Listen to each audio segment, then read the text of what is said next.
dijual, privilege hapus. Tapi kalau gade fidusia, benda jaminan, benda gade, benda fidusia dijual oleh debitur secara melawan hak, kreditur tetap bisa menuntut barang. Haknya sebagai pemegang jaminan tetap dapat digunakan, tetap dapat dilaksanakan, dapat dituntut. Beda dengan privilege. Jadi kita bicara tentang pengertian privilege, lalu kita bicara tentang ciri-ciri privilege. Sekarang apa itu? Tagihan apa saja yang termasuk tagihan privilege? Kita lihat pasal 1139. Pasal 1139 ini mengatur tentang privilege khusus. Jadi privilege itu nanti dibedakan menjadi dua, privilege khusus dan privilege umum. Hak istimewa yang sifatnya khusus dan hak istimewa yang sifatnya umum. Maksud khusus dan umum di sini adalah kekayaan yang mana miliknya debitur yang dikenai privilege, yang dikenai hak istimewa. Kalau privilege khusus berarti tertuju pada benda tertentu miliknya debitur. Kalau privilege umum tertuju pada seluruh kekayaan debitur. Kalau kita bicara tentang jaminan yang tertuju pada seluruh kekayaan debitur, kita ingat pada jaminan umum. Jaminan umum itu jaminan yang tertuju pada seluruh kekayaan debitur. Begitu juga privilege umum tertuju pada seluruh kekayaan debitur. Tapi bedanya jaminan umum itu tagihannya dinamakan tagihan konkuren, krediturnya kreditur konkuren. Kalau privilege umum ini tagihannya tagihan khusus, jaminannya jaminan khusus, krediturnya juga kreditur preferen, kreditur dengan hak untuk didahulukan. Hanya kekayaannya tertuju pada seluruh kekayaan debitur. Apa saja yang termasuk di dalam tagihan preferen, tagihan privilege khusus. Dalam pasal 1139 disebutkan ada 9 jenis tagihan yang termasuk dalam kelompok privilege khusus. Yang pertama, biaya perkara yang semata-mata timbul karena penghukuman untuk melelang kekayaan debitur. Biaya perkara berarti biaya sidang, biaya untuk pelaksanaan gugatan ke pengadilan. Perkaranya adalah penghukuman untuk melakukan lelang atas kekayaan debitur. Perkara pelelangan, perkara untuk eksekusi penjualan kekayaan debitur. Uang sidang, biaya sidang. Kalau kita bicara tentang biaya perkara, uang sidang, ini tagihannya siapa? Tagihannya pengadilan. Pengadilan itu milik siapa? Milik negara.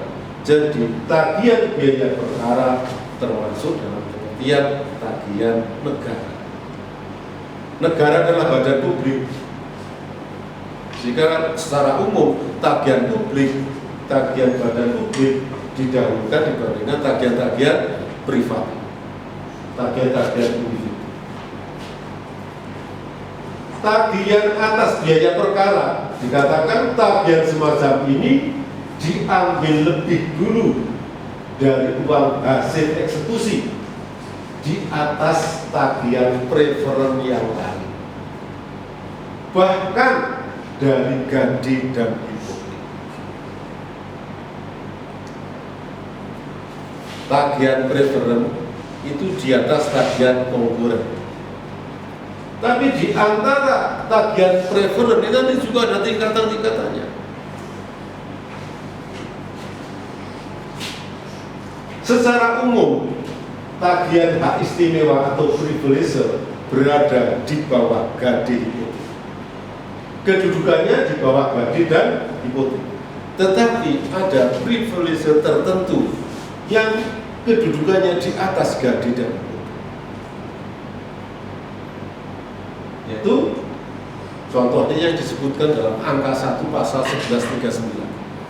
Biaya perkara, tagihan sidang, biaya sidang itu dikatakan lebih tinggi dari semua tagihan preferen. Preferen di atas preferen, itu preferen yang paling tinggi. Bahkan di atas Gadin dan hipotek, di atas jaminan kebenaran itu sendiri.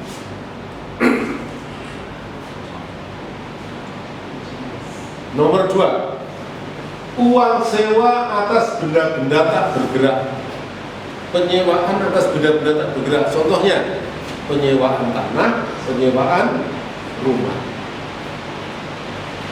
Kalau kita bicara uang sewa, ini tagihannya siapa? Tagihannya pihak pembeli sewa, orang yang menyewakan. Orang yang menyewakan tanah, orang yang menyewakan rumah. Berarti di sini ada peristiwa penyewaan, ada perjanjian sewa menyewa, tetapi belum dibayar atau pembayarannya belum. Maka tagihan pihak pemberi sewa termasuk tagihan yang diistimewakan. Yang ketiga, harga pembelian benda-benda bergerak yang belum dibayar. Harga pembelian benda-benda bergerak yang belum dibayar. Ini tagihannya siapa? Tagihan seorang penjual. Penjualan atas benda-benda bergerak. Berarti ada transaksi jual beli tapi belum dibayar, baik seluruhnya atau sebagian. Tagihannya seorang penjual. Yang keempat, biaya yang dikeluarkan untuk menyelamatkan barang. Biaya penyelamatan. Ini ada seseorang melakukan tindakan penyelamatan terhadap barangnya orang lain. Ada seseorang melakukan penyelamatan terhadap barangnya orang lain, di mana tindakan penyelamatan ini harus mengeluarkan uang biaya. Seseorang tetangganya rumahnya kebakaran, lalu tetangganya memanggil pemadam kebakaran. Dikirimlah 3 pemadam kebakaran, mobil pemadam kebakaran, karena rumahnya besar, apinya besar. Ada biayanya.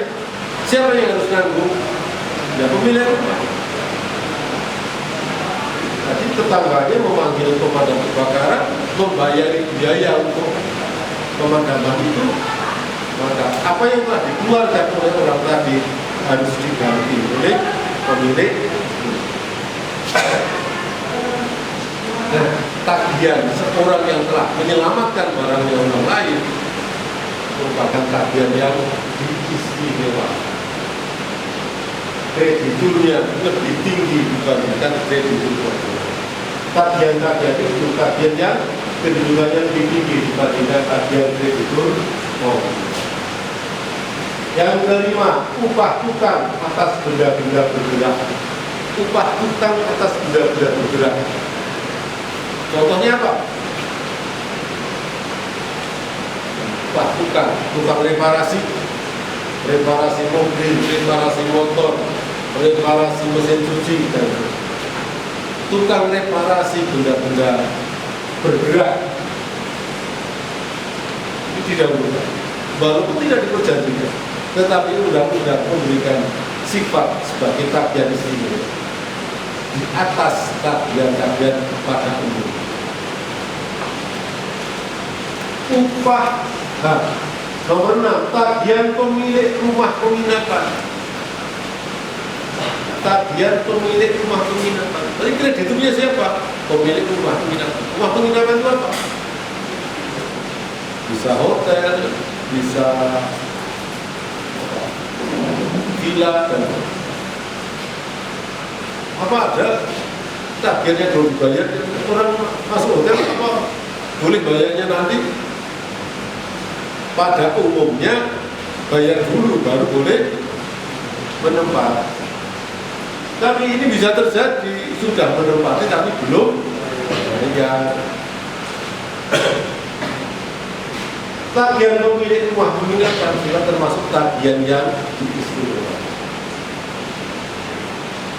Terhadap apa? Terhadap barang-barang yang dibawa oleh orang tadi, terhadap barang-barang yang dibawa oleh orang yang menginap tadi ke dalam rumah ini. Nomor 7, upah pengangkutan dan biaya tambah. Upah pengangkutan. Ini tagihannya siapa? Tagihannya pengangkut. Pengangkut itu ada dua, pengangkutan barang dan pengangkutan orang.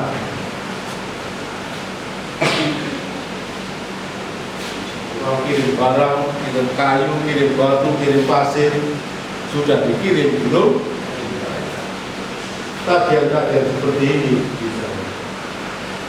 Yang ke-8, upah tukang atas benda-benda tak bergerak.